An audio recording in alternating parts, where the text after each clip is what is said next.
सो आज के लेक्चर के अंदर हम करने वाले हैं प्रोविजन फॉर डेप्रिसिएशन। तो देखिए, depreciation and provision for depreciation दोनों है तो डेप्रिसिएशन ही, लेकिन इसकी अकाउंटिंग ट्रीटमेंट में काफ़ी डिफरेंस होता है। देखो, दो चीज़ें, एक तो क्या होता है हम सीधा डेप्रिसिएशन लगा देते हैं किसी भी एसेट्स पर, ठीक है, और एक होता है प्रोविजन बना देते हैं उस डेप्रिसिएशन का, प्रोविजन फॉर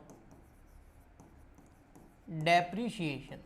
अब दोनों की अकाउंटिंग ट्रीटमेंट देखना आप। इसके अंदर जब हम डेप्रिसिएशन लगाते हैं ना, तो एंट्री क्या करते हैं पता है, डेप्रिसिएशन अकाउंट डेबिट, क्योंकि वो हमारे लिए लॉस होता है, और टू हम कर देते हैं एसेट्स। मान लेते हैं कोई मशीनरी है 5 लाख की है और 10% डेप्रिसिएशन की रेट है, तो डेप्रिसिएशन कितना आ जाएगा 50,000, 50,000, यस। और ईयर एंड पे हम एंट्री क्या करते हैं, ईयर एंड पे हम एंट्री क्या करते हैं, ईयर एंड पे हम क्या कर लेते हैं, इस डेप्रिसिएशन को पीएनएल अकाउंट में ट्रांसफर कर देते हैं, PNL account debit to depreciation.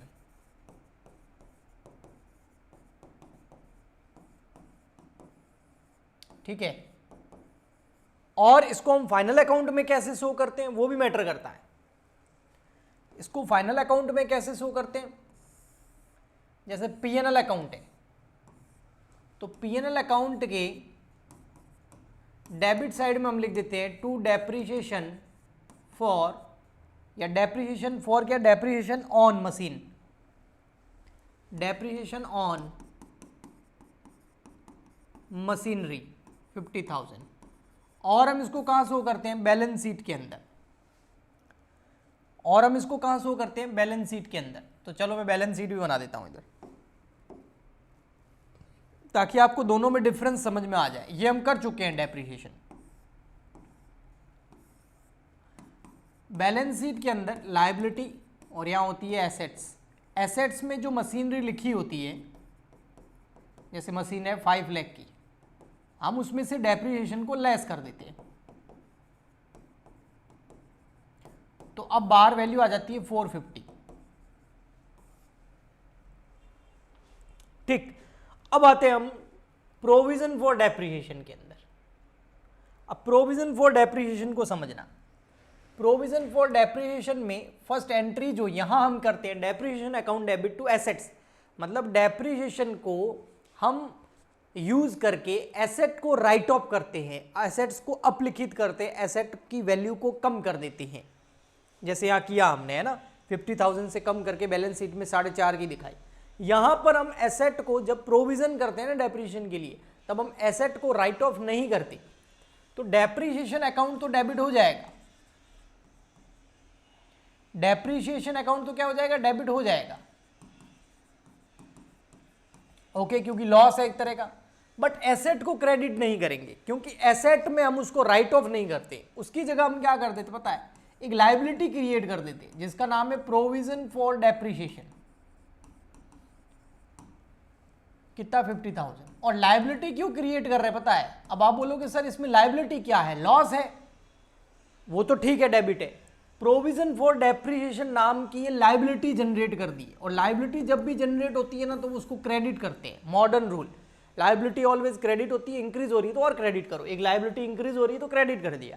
But provision for depreciation liability कैसे हुआ, लायबिलिटी ऐसे हुआ कि ये 50,000 रुपीज़ का जो एक्सपेंडिचर है, ये लॉस है, ये नॉन कैश आइटम है, यानी कि प्रॉफिट तो जरूर इससे कम हो जाएगा, बट ये पैसा कहीं जाएगा नहीं, तो इसको साइड में थोड़ा थोड़ा संभाल के रखना है, और जब वो मशीन खराब हो जाएगी तो इस पैसे से हम नई मशीन खरीदेंगे। तो ये जो 50,000 रुपीज़ है, ये एक तरह की बिजनेस की लायबिलिटी है कि आप इसको अच्छे से अपने पास में रखें, संभाल के रखें, ओके, और एसेट की वैल्यू को कम नहीं करते हैं। सेकेंड एंट्री इसमें बिल्कुल सेम होती है, इसको डेप्रिसिएशन को पीएनएल अकाउंट में ट्रांसफर कर दिया जाता है, तो PNL account debit to depreciation.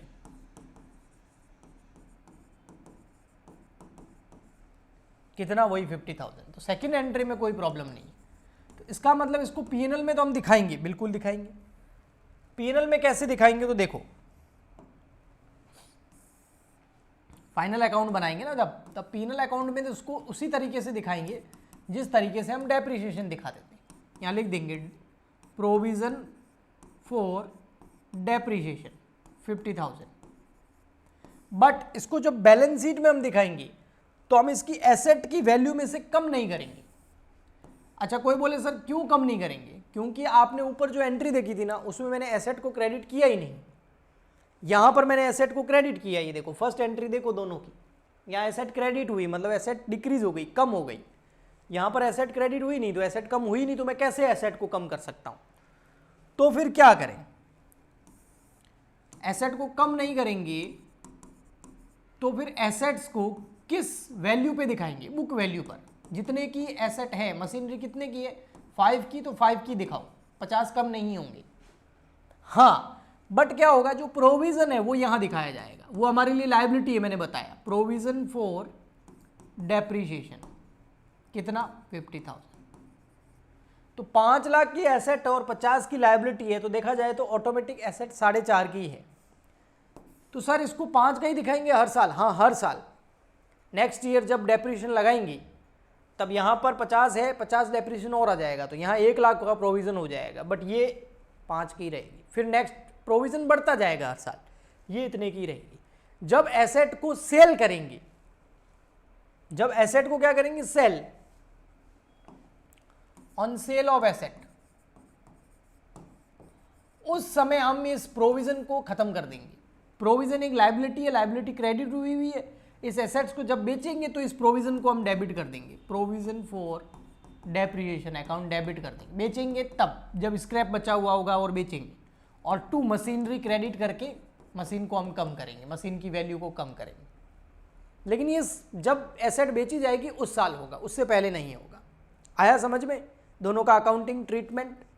एक बार रिप्लाई कर दो, फिर हम यहां पर एक क्वेश्चन कर लेते हैं। ये देखो, यहां बता दो।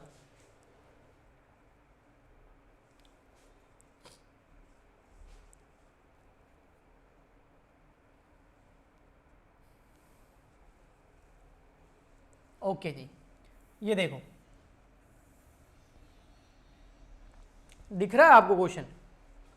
मेरे हिसाब से तो नहीं दिख रहा होगा यार। नहीं दिख रहा क्या? दिख रहा है कि नहीं दिख रहा है बताओ? थोड़ा बहुत तो मैं पढ़ दूंगा, चलेगा?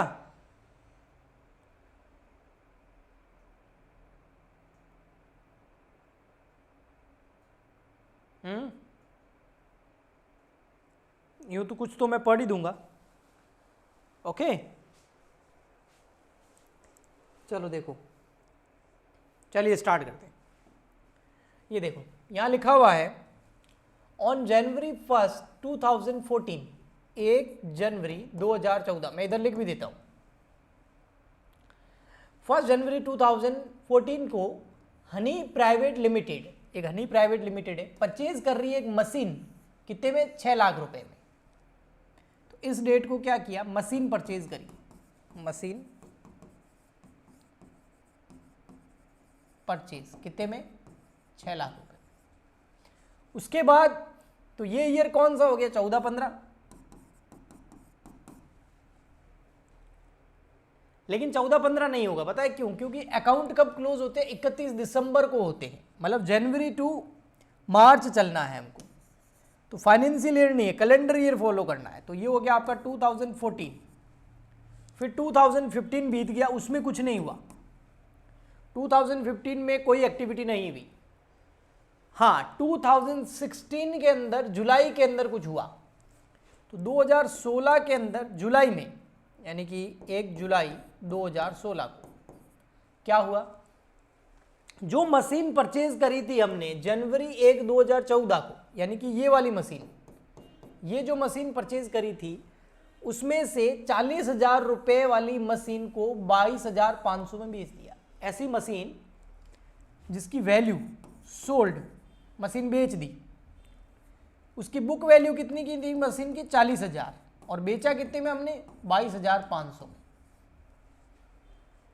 6 लाख में से 14 में 6 लाख की खरीदी, 15 में कुछ नहीं हुआ तो डेप्रिसिएशन लगाया, 14 में डेप्रिसिएशन लगाया, 16 के अंदर जुलाई के अंदर जुलाई मतलब जनवरी गया, मार्च गया, अप्रैल गया, मई गया, जून गया, है ना, जनवरी फरवरी मार्च अप्रैल मई जून गया, जुलाई, यानी कि 6 महीने बाद 1 जुलाई को आधे साल यूज करने के बाद 6 लाख में से 40,000 की जो मशीन थी, 560 की अभी भी पड़ी, 40,000 की मशीन को 22,500 में बेच दिया। और आगे लिखा हुआ है and new machine at cost of 79,000 was purchase on the same day, मतलब इसी डेट को, सेम डे, एक साथ 2016 को एक मशीन परचेज भी कर ली। यहां तो मशीन बेची, मशीन नई मशीन परचेज कर ली, कितनी, 79,000। तो 3 साल की अकाउंटिंग करनी है, 14, 15, 16। The company has adopt the method of providing 10% depreciation on the original cost. Original cost मतलब 6 लाख रुपए पर या 70,000, 9,000 पर SLM मेथड लगाना है ना, स्ट्रेट लाइन मेथड लगाना है, ओरिजिनल कॉस्ट पे डेप्रिसिएशन लगाना है। तो हर साल डेप्रिसिएशन सेम रहेगा, 6 लाख का 10% होता है 60,000, 60,000, 60,000। ओके, जो बुक्स क्लोज होते हैं 31 दिसंबर को होते हैं। 2 पॉइंट है यहां पर, एक तो है provision for depreciation account is not maintain. अगर प्रोविजन फॉर डेप्रिसिएशन अकाउंट नहीं बनाया जाए तो हम क्या बनाएंगे, मशीन अकाउंट बना लेंगे। और जो मैंने पहले बताया है ना, उसमें मशीन परचेज कर लेंगे बाय डेप्रिसिएशन, फिर बैलेंस बचेगा, फिर डेप्रिसिएशन, फिर बैलेंस बचेगा, फिर डेप्रिसिएशन, और एक डेप्रिसिएशन अकाउंट बनेगा, उसमें depreciation account debit to by PNL, depreciation by PNL, depreciation by PNL, वो 2 अकाउंट है। तो ये आपका होमवर्क है, ये आप करना। मैं करवा रहा हूं ये वाला second, provision for depreciation account is maintained. अगर प्रोविजन बनाया जाए तो आइए बताता हूं उसकी अकाउंटिंग कैसे होगी। 2 अकाउंट बनाने होंगे हमको। एंट्री तो मैंने अभी आपको सिखाई थोड़ी देर पहले। 2 अकाउंट बनेंगे, एक बनेगा मशीनरी अकाउंट, एक बनेगा प्रोविजन फॉर डेप्रिसिएशन अकाउंट। एक तो बनेगा मशीनरी अकाउंट और एक बनेगा प्रोविजन फॉर डेप्रिसिएशन अकाउंट। तो देखिए, ये आया आपका मशीनरी अकाउंट, एक यहाँ नीचे बना दिया, ऊपर ही बना देते चलो, यहाँ मशीन अकाउंट,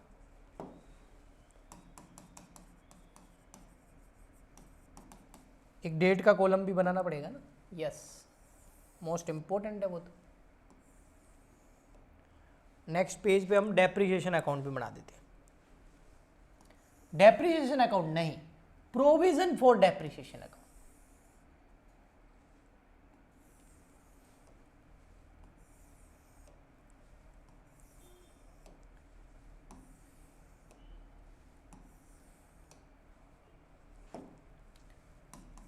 प्रोविजन फॉर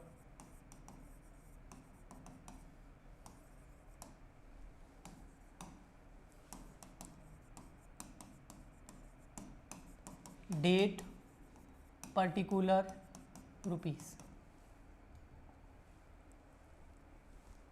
इसमें भी debit credit, that particular rupees, that particular rupees. सबसे पहले मशीन परचेज करी, कब करी, 1 जनवरी 2014 को। तो टू बैंक कितने की मशीन परचेज करी, 6 लाख रुपए की। हमेशा हम क्या करते हैं, बाय डेप्रिसिएशन लगाते हैं ईयर एंड पर 31 दिसंबर 2014 को, क्योंकि हमारा कैलेंडर ईयर है, जनवरी में स्टार्ट, दिसंबर में खत्म। लेकिन इस बार हम डेप्रिसिएशन नहीं लगाएंगे, क्योंकि जब प्रोविजन फॉर डेप्रिसिएशन अकाउंट बनाया जाता है तब एसेट की वैल्यू को कम किया ही नहीं जाता है। एंट्री हम ये करते हैं, depreciation account debit to provision for depreciation, तो एसेट क्रेडिट होता ही नहीं है, तो एसेट की वैल्यू कम करनी नहीं है। बैलेंस शीट में 6 लाख ही दिखेंगी। अच्छा, तो यही बैलेंस हो गया, बिल्कुल ये हो गया आपका बैलेंस CD, कितना, 6 लाख। समझना आप अच्छे से, ठीक है। फिर मैं प्रोविजन बनाना सिखा दूंगा, वो कोई बड़ी बात नहीं है।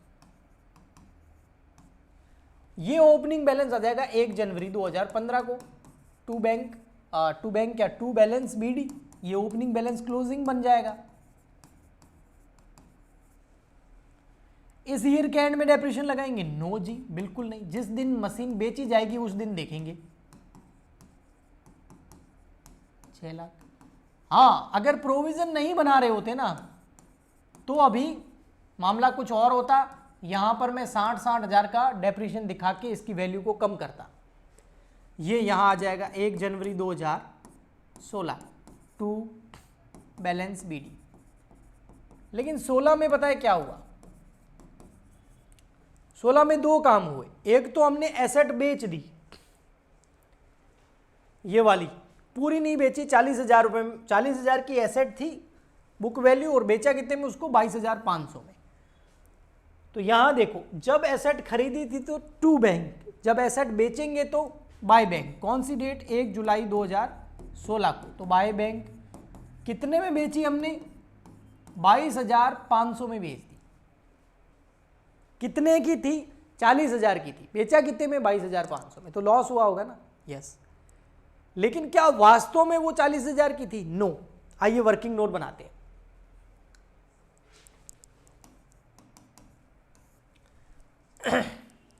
एक अप्रैल 2016 को मशीन कितने की थी? 40,000 रुपए की थी। उस पर डेप्रिसिएशन लगाया होगा उस साल, भले प्रोविजन बनाया होगा लेकिन डेप्रिसिएशन तो लगाया होगा। कितना? 10%। तो 40,000 का 10% कितना होगा? 4,000। तो मशीन कितने की बच गई? 36,000 की। कब बच गई ये? 31/12/2016। फिर इसके ऊपर डेप्रिसिएशन कब लगाया होगा? ये 14 को, सॉरी 16 को, क्या 2014। फिर ये वैल्यू बच गई 1 अप्रैल 2015 को। कितना डेप्रिसिएशन लगाया होगा? वही ओरिजिनल कॉस्ट एसएलएम मेथड है तो 4,000 ही होगा। तो अब एसेट कितने की बच गई? 32,000 की। कब बची होगी ये? 1 अप्रैल 2016 को। लेकिन हमने जुलाई में तो इस एसेट्स को बेच दिया, तो जुलाई तक का डेप्रिसिएशन तो लगाना पड़ेगा ना। तो जुलाई तक का डेप्रिसिएशन कितना हो जाएगा? 40,000 का 10% और 6 महीने का गिन लो भले, क्योंकि जुलाई में हम बेच रहे हैं।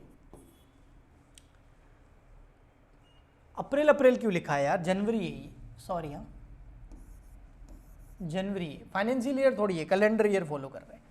1 जनवरी 2014 को खरीदी, फिर 1 जनवरी 2015 का बैलेंस, फिर 1 जनवरी 2016 का बैलेंस। यस।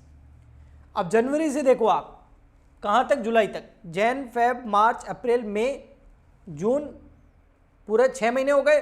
1 जुलाई को तो बेच दी, तो 6 महीने का डेप्रिसिएशन कितना होता है? 2,000। तो इसका मतलब 1 जुलाई 2016 को हमारी जो एसेट थी वो कितने की थी? 30,000 की थी। कौन सी वाली? जो हमने बेच दी। तो 40 की तो कब थी? 14 में। आज की डेट कितने ही है उसकी वैल्यू? 30,000। तो जब हमने ये एसेट बेची कितने में? 22,500 में। थी कितने की? 30,000 की। तो हमें लॉस कितना हुआ? 1 जुलाई 2016 को बाय, लॉस जो होता है उसको पीएनएल में ट्रांसफर किया जाता है। 30,000 की चीज को हमने बेच दिया 22,500, तो लॉस हुआ ना? लॉस पीएनएल में जाएगा। कितना? 7,500। अब जो नई एसेट है वो खरीदी भी तो है 1 जुलाई 2016 को। ये देखो, हमने एक एसेट परचेज भी करी है। कितने में? 79,000 में। ओके, तो टू बैंक 79,000। अब बैलेंस जो है वो निकल के आ जाएगा आपका।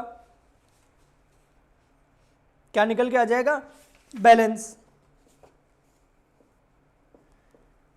बट बैलेंस निकालने से पहले हमें एक काम करना है। वो क्या? मैंने बोला था कि इधर बाय साइड में डेप्रिसिएशन नहीं दिखाते हैं, बोला था, है ना? देखो यहां पर भी नहीं दिखाया हमने, यहां पर भी नहीं दिखाया, यहां पर भी नहीं दिखाएंगे। लेकिन यहां देखो, मैंने थोड़ी देर पहले आपको क्या बोला था? ये देखो, जब सेल करेंगे एसेट को, तब तो डेप्रिसिएशन दिखाना पड़ेगा मशीनरी में। मशीनरी अकाउंट क्रेडिट करना है तो बाय क्या हो जाएगा मशीनरी अकाउंट में? By provision for depreciation. Yes, by क्या करेंगे? By provision for depreciation. तो जब बेचेंगे तब हम यहां पर डेप्रिसिएशन जरूर दिखाएंगे, बाय प्रोविजन फॉर डेप्रिसिएशन। कौन सी एसेट का दिखाना है? जिसको सेल किया है उस एसेट्स का दिखाना है। तो जो एसेट हमने बेची है उसका डेप्रिसिएशन अभी तक का कितना है ये देख लो, 4000 प्लस 4000 प्लस 6 महीने का 2000, तो कितना हो गया? 4 और 4 8 और 9 10, 10,000, 10,000। अब जो आएगा वो हो जाएगा बाय बैलेंस सीडी। बाकी इसका डेप्रिसिएशन दिखाएंगे नहीं। ये कितनी बच गई? 6 लाख में से 40,000 की बेच दी, 5,60,000 की, उसका डेप्रिसिएशन दिखाएंगे नहीं। जो बेची केवल उसका डेप्रिसिएशन दिखा सकते हैं। तो बाय बैलेंस सीडी आ जाएगा यहाँ पर अपने आप बैलेंसिंग फिगर 679 माइनस कर दो इसमें से ये सब, तो 6,79,000 माइनस 22,500 माइनस 7,500 माइनस 10,000, तो 6,39,000, 6,39,000 बैलेंसिंग फिगर। ये अगले साल जाएगा, लेकिन अगले साल का हमको बनाना नहीं है। अगर अगले साल का हमको बनाना भी होता ना अकाउंट, तो भी बताए क्या होता है, यही ओपनिंग बैलेंस हो जाता 639 और यही क्लोजिंग बैलेंस हो जाता, जैसे 6 लाख 6 लाख 6 लाख। तो सर इस ईयर में ऐसा क्यों किया? इस ईयर में ऐसा तब करते हैं जब कोई एसेट बेच देते हैं। तो एक तो जितने में बेची 22,500, एक उसको बेचने से अगर लॉस हुआ हो तो बाय पीएनएल, प्रॉफिट हुआ हो तो 2 पीएनएल, और एक जो मशीन बेच दी है उसका depreciation provision for depreciation account से निकाल के यहां ट्रांसफर करना होता है। ओके, अब हम बना लेते हैं प्रोविजन फॉर डेप्रिसिएशन अकाउंट। आइए, प्रोविजन फॉर डेप्रिसिएशन अकाउंट की जनरल एंट्री देखो, मैंने क्या बताई थी आपको, ये रही यहां पे, ये देखो, provision for depreciation account credit by depreciation. तो प्रोविजन फॉर डेप्रिसिएशन में क्या आ जाएगा? Bye depreciation. Depreciation year and पे लगाया जाता है, तो 31/12/2014 को बाय डेप्रिसिएशन।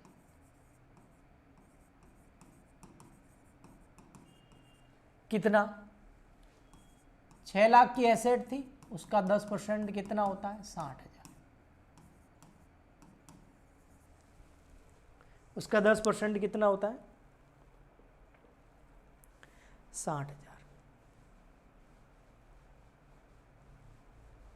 ठीक है।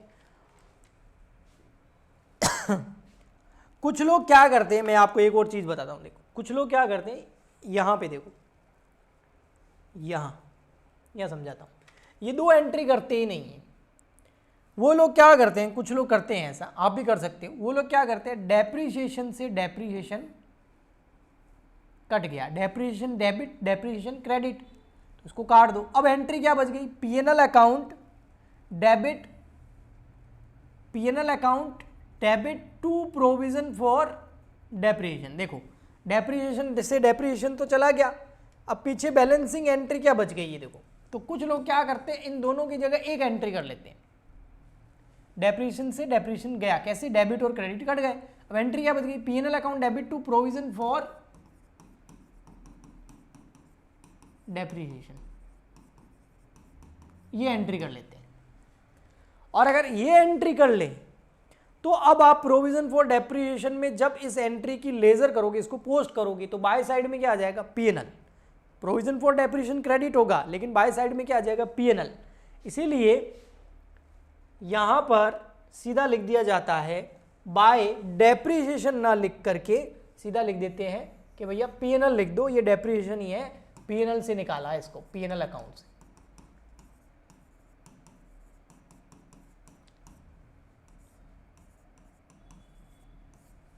$60,000, और ये जो बैलेंस है ये आगे ट्रांसफर हो जाता है।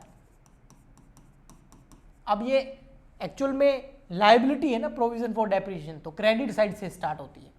तो यहां आ जाएगा to balance CD, closing balance कितना? 60,000। और ये जो क्लोजिंग बैलेंस है आगे स्टार्ट होगा। मैंने बोला था ना, लायबिलिटी साइड में हर साल डेप्रिसिएशन बढ़ता जाएगा और प्रोविजन फॉर डेप्रिसिएशन धीरे धीरे बड़ा होता जाएगा। जब एसेट को बेचेंगे तब कम होगा, तो वही बढ़ा रहे हैं हम यहाँ पर। तो ये हो जाएगा 1 जनवरी 2015 को बाय बैलेंस बीडी, कितना? 60,000 का क्लोजिंग बैलेंस इधर आ जाएगा। फिर इस साल और जब डेप्रिसिएशन लगाएंगे तो 31 दिसंबर 2015 को बाय पीएनएल अकाउंट, और वही 60 का ही लगेगा क्योंकि एसएलएम मेथड यूज कर रहे हैं, एसएलएम स्ट्रेट लाइन मेथड। तो ये हो गया 120, और ये 120 यहाँ पर बैलेंस आ जाएगा 31 दिसंबर 2015 को closing balance to balance CD. कैसे आया बैलेंसिंग फिगर में? तो अभी तक कितना हमारे पास पैसा इकट्ठा हो गया? 1,20,000 डेप्रीशिएशन के नाम से इकट्ठे हो गए, क्योंकि नॉन कैश आइटम है, किसी को दिए थोड़ी, हमारे पास ही पड़े हैं, इससे नई मशीन खरीदेंगे ऐसा। अब यहां पर ये बैलेंस आगे ट्रांसफर हो जाएगा 1 जनवरी 2016 को by balance BD, closing balance opening balance बन गया कितना? 120। अब इस साल देखो क्या क्या गड़बड़ हुई। इस साल में जो लास्ट वाला ईयर है, इस साल में दो चीजें होगी। दो चीजें क्या होगी? एक तो ये देखो 10,000 का डेप्रीशिएशन हमने ट्रांसफर कर दिया है। कहां पर ट्रांसफर किया? मशीनरी अकाउंट में। तो एंट्री बना के देखो, provision for depreciation account debit to machinery, machinery credit, बिल्कुल ये देखो डेप्रीशिएशन 10,000 निकाला, तो प्रोविजन फॉर डेप्रीशिएशन क्या हो जाएगा? डेबिट, कि भैया ये आपका जो बैलेंस पड़ा है ना 1,20, इसमें से 10,000 रुपए का बैलेंस तो हमने ट्रांसफर कर दिया मशीनरी अकाउंट में। कितने का? 10,000 का। इस बार और कितना डेप्रीशिएशन लगाया इस साल के अंदर, करंट ईयर के अंदर 16 के अंदर? तो एक तो हमने 1 जुलाई 2016 को डेप्रीशिएशन लगाया था, वो अभी तक 2 साल में देखो यहां पर एक ऐसे भी एसेट का डेप्रीशिएशन शामिल है जिसको बेच दिया, वो इसमें 4,000 शामिल है, इसमें 4,000 शामिल है ना, 4 और 4 8 और 2,000 यहाँ शामिल है, लेकिन यहाँ लगाया कहाँ? तो अब लगा रहे, तो पीएनएल से और कितना निकालेंगे इस बार? 2,000। ये 2,000 तो वो डेप्रीशिएशन है जिस मशीन को हमने बेच दिया। इसके अलावा जो अभी 31 दिसंबर 2016 को हमारे पास एसेट पड़ी है, उसके ऊपर भी डेप्रीशिएशन लगाना पड़ेगा। हाँ, वो कितना? वो मैं बताता हूँ आपको। वो एक तो लगेगा, हमारे पास एसेट थी 6 लाख की, उसमें से 40 की बेच दी, तो 5,60, 5,60,000 का 10% कितना हो गया? 56,000। एक तो ये, एक हमने नई एसेट परचेज करी है, देखो यहाँ रही 79,000। हाँ, लेकिन ये कब परचेज करी है? 1 जुलाई को परचेज करी है, 1/7 को परचेज करी है। तो 1 जुलाई को जब परचेज करी है तो इस पर 6 महीने का डेप्रीशिएशन लगेगा, बिल्कुल 79,000 का 10% और 6 मंथ, क्योंकि 6 महीने यूज किया इसको। तो यहाँ हो जाएगा 79,000 का 10% इंटू 6/12, तो ये हो जाएगा 3,950। तो इस साल का टोटल डेप्रीशिएशन जो हमारे पास एसेट पड़ी है वो है 59,950, और 2,000 वाला वो है जो 6 महीने यूज करके बेच दी। अब यहां पर इसकी करेंगे टोटल, तो 120 प्लस 2,000 प्लस 5,9,950, तो 1,81,950। इसमें से 10,000 लेस कर दो, जो मशीन बेच दी उसका डेप्रीशिएशन मशीन अकाउंट में ट्रांसफर कर दिया था हमने। तो अब बैलेंस बच गया 31 दिसंबर 2016 को closing balance to balance CD 171,950 balancing figure, और ये बैलेंस आगे ट्रांसफर हो जाएगा नेक्स्ट ईयर। ओके, लेकिन हमको 3 साल की अकाउंटिंग करनी थी। आया समझ में? बताओ, एक बार खुद ट्राई करोगे तो और अच्छे से आ जाएगा, फिर कभी प्रोविजन नाम की प्रॉब्लम नहीं रहेगी डेप्रीशिएशन के अंदर।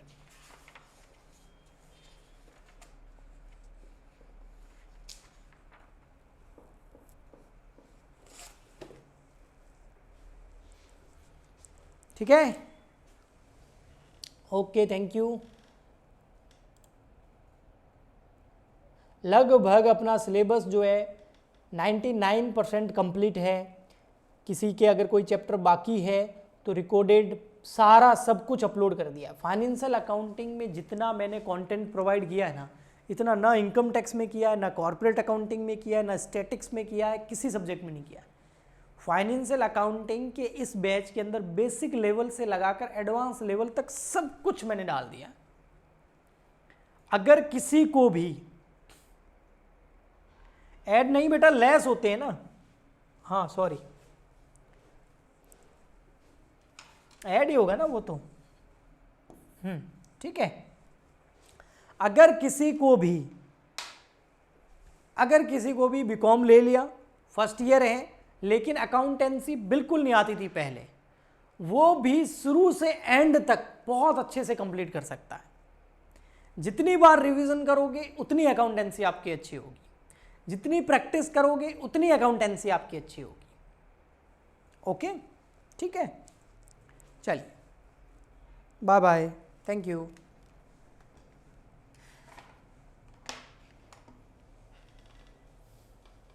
Good night.